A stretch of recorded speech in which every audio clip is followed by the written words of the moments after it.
আসসালামু আলাইকুম সম্মানিত ভিউয়ার্স, কেমন আছেন? আমি মোহাম্মদ জাকারিয়া, চিকিৎসক, মোটিভেশন স্পিকার। আপনাদের মাঝে স্বাস্থ্য বিষয়ে আলোচনা নিয়ে আসলাম। বন্ধুরা, বিভিন্ন সময় বিভিন্ন ধরনের আলোচনা নিয়ে এসে আজকেও স্বাস্থ্য বিষয়ে আলোচনা। বন্ধুরা, আজকে আলোচনার বিষয় যে আপনার কাঁচা মরিচ বেশি খাওয়ার পরিণতি কী, কাঁচা মরিচ বেশি খেলে কী ধরনের ক্ষতি হতে পারে।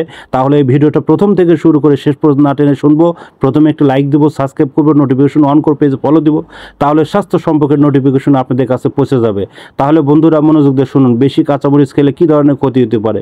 বন্ধুরা, বেশি কাঁচামরিচ খেলে কিন্তু আপনার লিভার গরম হয়ে উঠবে এবং শুক্র আপনার তরল হবে, অর্থাৎ অতিরিক্ত লঙ্কা খেলে কিন্তু আপনার ঋতুপাত বেশি হবে এবং আপনার শুক্রপাত বা বীর্যপাত রোগ হবে এবং নারী আপনার গতি দ্রুত হয় এবং শরীর গরম হয় এবং মস্তিষ্ক দুর্বল হয়, পাকস্থলী ব্যথা ব্যথা ভাব হয় এবং হজম শক্তি নষ্ট হয়ে যায়, যা ভয়ঙ্কর রকমের অর্জিন রোগ দেখা যায়, যা সারানো প্রায় দুঃসাধ্যর ব্যাপার।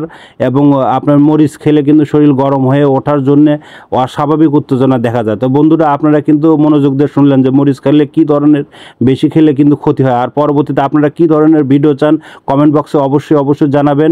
তো বন্ধুরা, এতক্ষণ মনোযোগ সহকারে দেখার জন্য আপনাদের সবাইকে থ্যাংক ইউ, সবাইকে ধন্যবাদ।